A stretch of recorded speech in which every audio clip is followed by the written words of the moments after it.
Salut tout le monde, on se retrouve avec un triso qui est en train de pousser un cochon dans l'eau. Et aujourd'hui, on va parler de donjons et de map min sur le serveur multijoueur Camelot, comme je l'ai dit sur ma vidéo de présentation. Donc nous sommes le jeudi 5 novembre 2015, excusez-moi, il me fait marrer depuis tout à l'heure.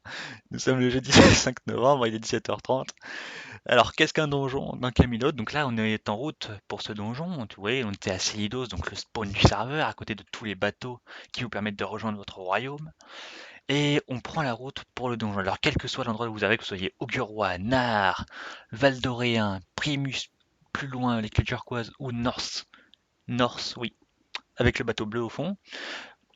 La règle pour aller, on va aller donc au premier donjon, le donjon de base. Il suffira d'aller à droite, toujours à droite, vous verrez. Ça va être très simple. Alors, pour ceux qui ne savent pas ce que c'est, qu'est-ce qu'un donjon? Bon, je sais qu'il y en a qui savent déjà parce qu'ils ont déjà joué au MMORPG ou d'autres choses comme ça, type World of Warcraft, Skyrim Online. Quoique Skyrim Online, je sais pas encore, j'ai pas encore fait de vrais donjons. Mais globalement, qu'est-ce que c'est? Donc, c'est un endroit où vous allez aller, donc on appelle ça aussi ça une instance, où vous allez entrer, où vous serez ici seul ou en groupe dans les fameux MMORPG. Et vous allez devoir affronter des monstres en échange. Et donc vous allez affronter les monstres, un boss ou plusieurs, et à la fin vous aurez une récompense. Alors, globalement, ces monstres, qu'est-ce que ça va être? Ça va être souvent des packs de mobs. Donc ici, dans le donjon que je vais vous présenter, c'est le tout premier donjon que vous ferez en tant que nouveau. Ce seront des squelettes, globalement, vous voyez, donc un peu modifiés, comme vous le verrez, et des araignées, et donc un boss. Donc les donjons, alors je ne connais que celui-là, mais par exemple celui-là, il se divise en deux étapes. Oups, là, attends.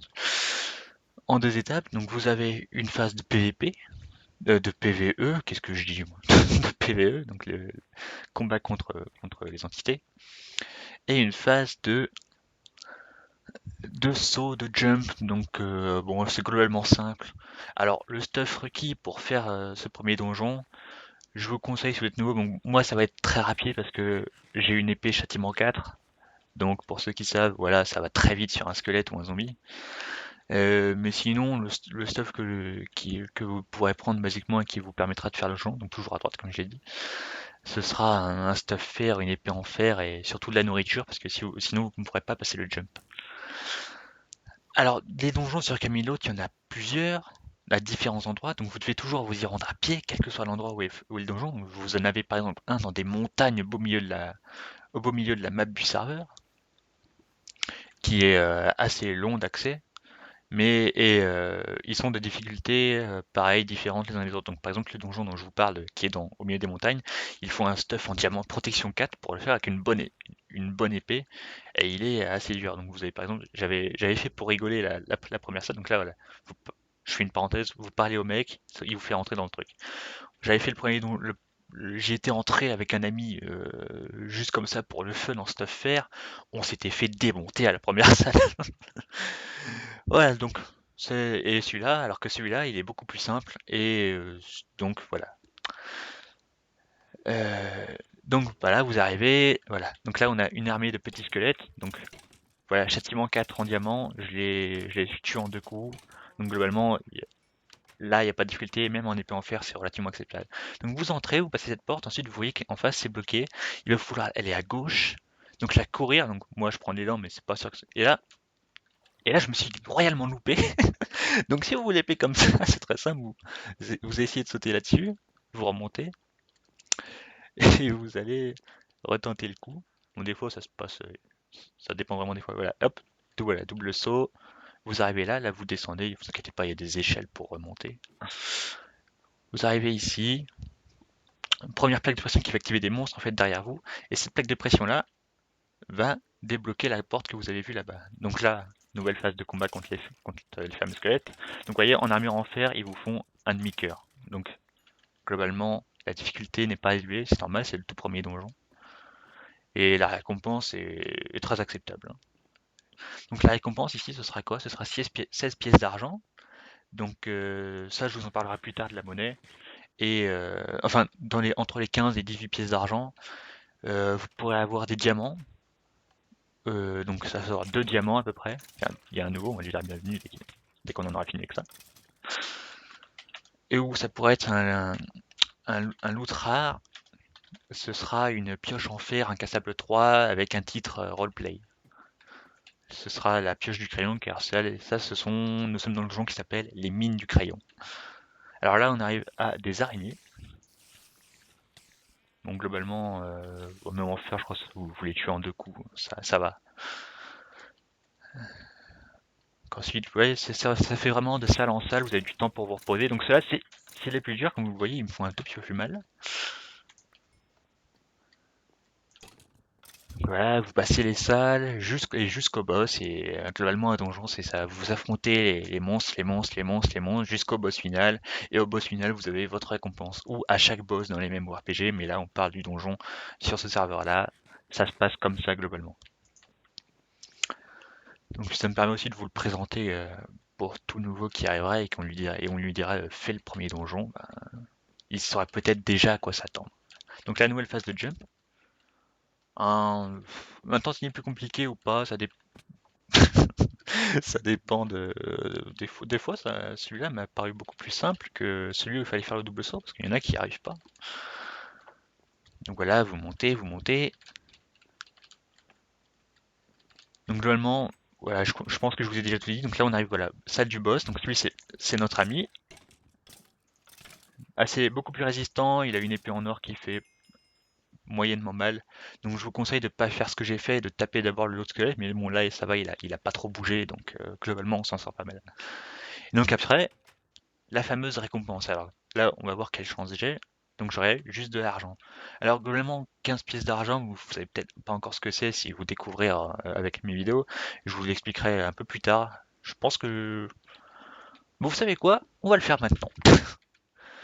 Les pièces d'argent, les pièces d'or, qu'est-ce que c'est? Qu'est-ce que c'est que la monnaie sur Camelot?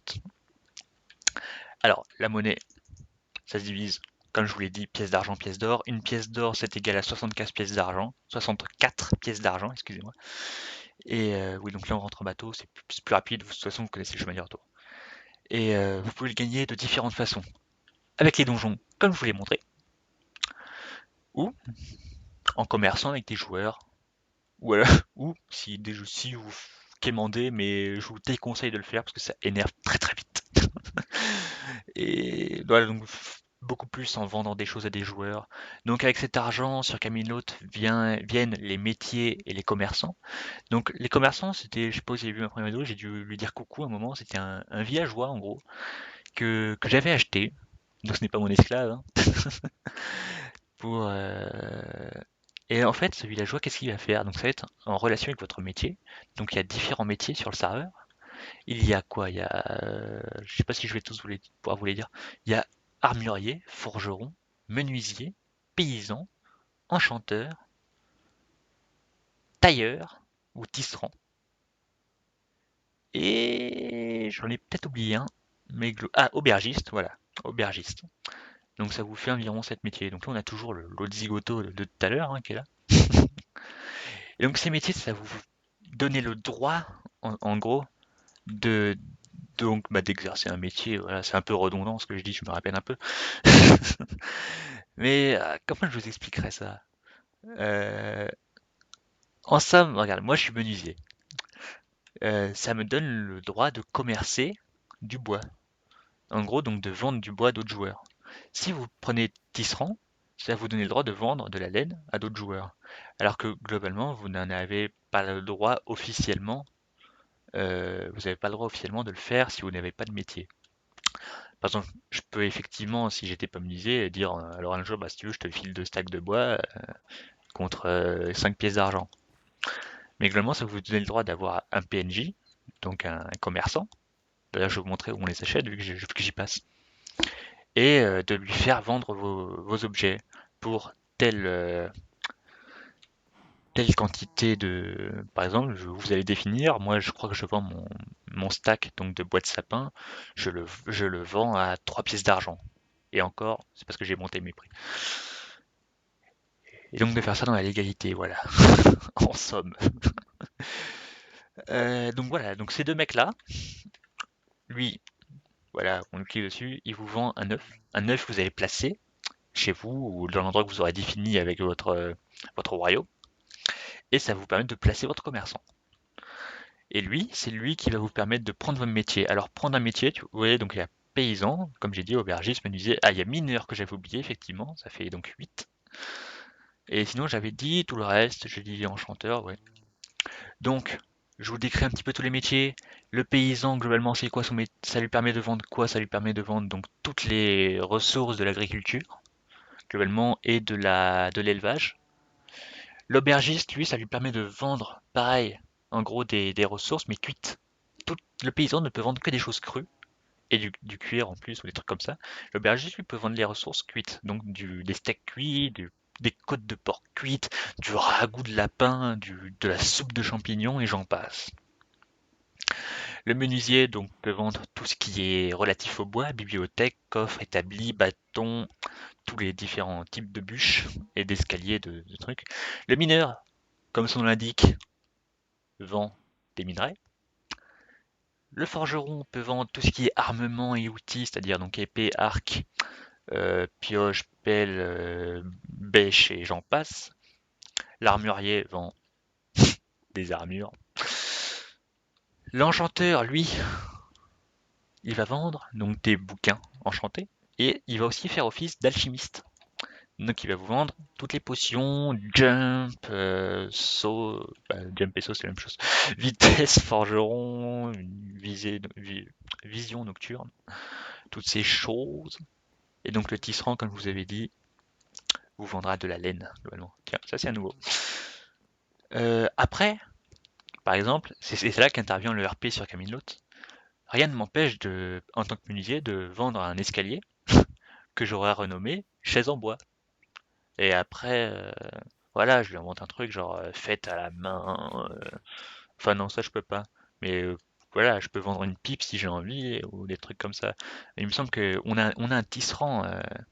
C'est un des rares tisserands. Il vous a fait un jeu de cartes ou par exemple le jeu du loup-garou avec de la laine colorée de toutes les couleurs. Il a inventé voilà, il a inventé tout un règlement et c'est vachement bien. J'avais fait une partie, c'était bon, j'ai pas eu de veine, mais je m'étais fait éliminer en premier. Donc lui, on va lui parler plus tard, c'est pour après. Euh, voilà. Donc en fait, c'est tous les. Alors après, est-ce que tous les métiers se valent? Oui et non. Donc, par contre, faut prendre un métier, je pense, ça je vous le conseille, que vous savez qu'il va vous plaire, qui va pas vous déranger. Parce que si vous prenez une mineur, mais que ça vous embête littéralement d'aller miner, je veux dire, prenez pas ça, quoi. Moi j'ai pris menuisier parce que dans un sens, couper du bois, ça ne me dérange pas. Et puis, bon, là, ça me rapporte pas tellement, mais là, ça commence quand même un petit peu à me rapporter maintenant, parce qu'on en a besoin, voilà. Euh, je pense que j'ai dit pas mal de choses, donc voilà, là, comme par rapport au donjon, donc vous pouvez vous dire 15 pièces d'argent, c'est pas grand-chose, parce que c'était le premier donjon. Après, l'autre donjon, donc je vous avais dit où j'étais mort tout de suite et tout, euh, je crois que ça rapportait un peu plus d'une pièce d'or. Tiens, cadeau. Euh, et donc, globalement, après, qu'est-ce que ça vaut l'argent? Donc, en gros, est-ce qu'une pièce d'or c'est beaucoup? Ça va facilement être beaucoup, puisque, comme je vous le dis, un sac de bois, par exemple, chez moi, ça coûte 3 pièces d'argent, donc sachant qu'une pièce d'or, c'est 75 pièces d'argent. Un stack de steak cru, ça vous coûtera peut-être 2 pièces d'argent. Un stack de carottes, ça vous coûtera peut-être une pièce d'argent. Vous voyez, globalement, la vie n'est pas chère sur Camelot. Euh, Après, effectivement, plus que vous voulez acheter a de l'importance, plus ça vaut cher. Donc, je vous prends par exemple dans mon royaume au Val d'Orée, un grand manoir à la capitale, ça vous coûtera 20 pièces d'or. Donc, c'est relativement cher. Mais globalement, après, pour le bien que ça vous donne, c'est très acceptable, hein. Et globalement, après, vous pouvez vraiment vous faire de l'argent assez vite. Donc je pense que je vous ai à peu près tout dit sur la monnaie. Donc je vous ai parlé des commerçants, je vous ai parlé des métiers, de la vente de ressources. Ah oui, à savoir, j'avais oublié ça, si je suis menuisier, je ne peux pas vendre de blé dans mon commerçant. C'est-à-dire que le commerçant vend même si vous n'êtes pas là.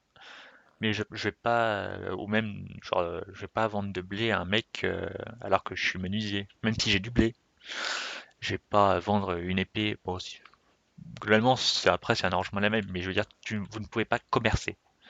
C'est-à-dire, vous pouvez effectivement, en fait, voilà, vous pouvez vendre tel objet et telle ressource au mec, mais pas avec le commerçant. Et or, vu que le commerçant, ça va plus être grâce à lui que vous allez vous faire de l'argent, puisque là, parce que si les joueurs ont toujours besoin de vous quand si vous voulez vendre un truc, vous allez beaucoup moins vendre en fait qu'avec le PNJ. Après, globalement, on va passer à côté pendant que je vais vous. Donc là, on va commencer à se balader. Vous allez très vite, je pense, comprendre ce que c'est si vous êtes nouveau. Qu'est-ce que j'ai oublié par rapport à la monnaie? Oui, voilà, les deux dernières choses. Pour avoir un PNJ et un PNJ commerçant et un métier, le métier vous coûtera 2 pièces d'or. Votre commerçant, lui, vous coûtera de plus en plus cher. Alors, je me souviens plus de mon premier, mais je crois que le premier commerçant coûte 5 pièces d'or, je crois. Après, vous l'avez pour toute la vie, par contre, hein. Et personne ne peut vous le tuer. Alors là, vous l'aurez peut-être reconnu, une map défoncée sur un serveur multijoueur, ça s'apparente tout de suite à une map mine. Alors la map mine, c'est une map mine classique, donc si vous ne connaissez pas, c'est une map en fait où vous allez tout simplement récolter toutes les ressources que vous voudrez, tout est à vous. Là, si je veux avec des 3D blocs, je peux faire tout ce que je veux. Si je veux faire des trucs comme vous voyez en face de nous, euh, je, je peux. Là, je peux taper la vache, voilà. Là, je vais le faire parce que je fais toujours du cuir. Si vous voulez poser bloc n'importe comment, faites ce que vous voulez. Donc c'est alors, les seules restrictions que vous aurez, c'est par rapport au minage ici sur Camelot. Donc d'habitude vous pourrez faire tout ce que vous voulez, mais ici, vous ne pouvez pas, vous n'avez pas le droit de faire ce qu'on appelle du minage optimisé en dessous de la couche 18. C'est-à-dire, en gros, du minage optimisé, qu'est-ce qu'on entend par là? C'est miner en ligne droite. Genre, on se met en couche 11 parce que c'est là qu'il y a tout le diamant. Et là, tu mines en ligne droite, tu fais un grand flam et pour ramasser. Non. En gros, vous arrêtez à la couche 18, là vous mettez en ligne droite, c'est ce que je vous conseille de faire, ou en zigzag, comme vous préférez, jusqu'à tomber sur une grotte naturelle. Et de là, vous descendez dans la grotte si elle descend, et vous aurez le droit de prendre tout ce qui est apparent. Donc c'est-à-dire si vous voyez un bloc d'or au-dessus de vous, mais qui est en couche 13, vous aurez le droit de le prendre, parce que vous serez dans une grotte naturelle. Alors cette map mine, donc, comme vous le voyez, est défoncée, donc vous allez vous dire, ouais mais très vite, il n'y a plus de ressources ni rien. Elle est régénérée de temps à autre quand les personnes qui s'en occupent en auront envie. Donc ne vous inquiétez pas. Mais globalement, voilà, on se dit toujours, ouais, non, mais il n'y a pas de ressources et tout, ça a déjà tout piqué. Il y a toujours plein de ressources. Ça m'arrive même très souvent, ce qui peut arriver, c'est que vous descendez, la grotte a déjà été visitée, mais vous trouvez encore des choses. Alors, deuxième règle, parce que je pourrais vous citer l'exemple qu'on avait, mais il y a une limite de blocs à miner pour le diamant et pour c'est un peu de ressources. Pour le diamant et pour l'or, vous avez le droit de miner, c'est-à-dire 16 minerais de diamant et 36, oui, 36 blocs d'or. Alors, des blocs, hein, on n'entend pas là le bloc où tu mets 9 lingots, bien entendu. Non, c'est 30 minerais, je veux dire, les trucs que tu mines, hein, soyez pas. Alors pourquoi? Ça simple, c'est pour éviter les personnes, les grands fifous de la vie, on va les appeler, qui s'amusent à passer 3 jours entiers dans la map mine et qui te ramènent des stacks et des stacks de diamants. Non, vous avez le droit de miner 16 blocs de diamants et 36 blocs d'or toutes les 8 heures en gros. C'est-à-dire, vous aurez le droit de reminer du diamant, 16 blocs de diamant par exemple, à 8 heures après que vous ayez miné votre premier bloc. Il me semble que c'est ça.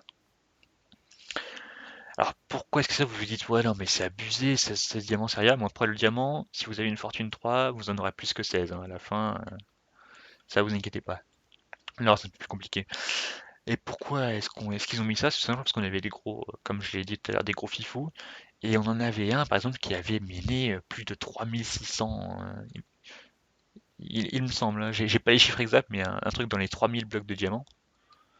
Et donc je vous dis, à la fortune 3, je vous dis pas le nombre de diamants que ça fait. C'était c'était pas mal, quoi. Voilà, faut dire ce qui est. Donc voilà globalement pour la map min. Alors une fois que vous êtes en map min, vous allez vous dire mais comment est-ce que je reviens sur la map? C'est très simple, une simple commande slash celidos. Celidos c'est le nom du spawn. Alors je m'en souvenais pas au début, mais globalement ça a fini par rentrer. Vous avez donc une map min comme ça, vous pouvez faire tout ce que vous voulez. Et vous avez aussi une autre map, le Nether, où vous pouvez aller. Donc cette fois-ci c'est pas une map en soi, c'est le vrai Nether où vous aurez tout. Donc comment ça marche pour y aller? Chaque royaume, donc si vous vous en souvenez, chaque royaume, il y en a 5, a un portail du Nether caché sur son territoire, donc caché entre parenthèses, parce que tout le monde sait où il est assez vite par rapport, parce que vos ennemis peuvent le prendre en gros pour traverser. Par exemple, je peux aller de chez moi jusqu'à jusque chez les Primus depuis mon portail du Nether, et en trouvant leur portail du Nether, j'arrive chez eux, par exemple. Donc je l'ai jamais fait, mais globalement, je pourrais si j'en avais envie. Et donc sur cette map là, globalement c'est pareil, vous faites tout ce que vous voulez en prenant compte des dangers. C'est-à-dire que s'il y a un joueur qui vous croise, il a le droit de vous tuer. Et il a le droit de... Voilà, donc vous minez tout ce que vous voulez. Alors vous avez des spawners à blaze, parce que là-bas il n'y a pas le droit de les détruire, c'est-à-dire que vous ne pourrez tout simplement pas, il me semble, détruire un spawner à blaze afin de garder quand même une sorte de franchise au lieu que on est comme sur beaucoup de serveurs où une faction arrive, tue 2000 blazes et ensuite détruit tous les spawners, comme ça plus personne n'en a et elle a un monopole commercial. Donc là on est de retour à Berson, ça va me permettre de finir ma vidéo. Donc c'est la capitale du Val d'Oré. Donc là par exemple voilà, je vais me permettre de montrer le marchand pour revenir un petit peu à la monnaie. Comme vous voyez, ce marchand vend un stack de blocs de charbon pour 6 pièces d'argent, comme vous pouvez le voir. Là je vais rien acheter parce que c'est très très cher et j'ai pas l'argent sur moi ni rien. Et j'ai pas envie d'acheter. Euh, donc globalement c'est comme ça que ça marche. Quand vous allez à un marchand de quelqu'un. Donc là c'est un marchand de mineurs. Et ici on a enchantement et alchimie. Donc là, il nous vend des livres, donc enchantés ou non, et on peut faire des Ouh, regardez, il a écrit un E alors que c'est un A. Et c'est notre roi en plus. Le Mélano, le roi du Val d'Oré. Et donc on peut lui commander des potions. Donc souvent ça les commande, ça se fait par double coffre, hein, mais bon, ça c'est après c'est à vous de voir. Alors, est-ce que j'ai oublié des choses? J'en étais à la map du Nether. Je pense que je vous ai globalement tout dit sur les maps mines. Voilà, je vous ai dit les restrictions de la map. Là, c'est un visiteur qui visite la ville, tranquillement, sans souci. Ah, map mine, je vous ai peut-être pas dit que... Bah, je vous ai dit, hein, de toute façon, ça c'est normal que j'oublie des choses parce que je préfère faire les vidéos au feeling, comme je vous ai dit, donc c'est-à-dire que j'enregistre en même temps que je parle. Je superpose pas ma voix après sur la vidéo parce que ça me gêne de faire ça. Et je trouve ça beaucoup moins naturel, surtout de le faire. Après, il y en a qui y arrivent, bon, moi c'est juste pas mon kiff, quoi. Beaucoup de gens font ça, de superposer dessus. Moi, c'est pas mon truc, voilà, c'est ce que j'ai pas envie de faire. D'ailleurs, je vais ouvrir la porte parce que ce pauvre, elle ne peut pas. Ça, c'est un autre système. Je vous parlerai de cette ville plus tard, je vous ferai visiter ça, ça fera partie de la partie exploration. Bon, je pense qu'on en a fini, hein, pour l'instant, voilà, vous avez déjà une bonne petite vidéo à regarder. Bah, je vous dis salut et puis à la prochaine. Allez, bye.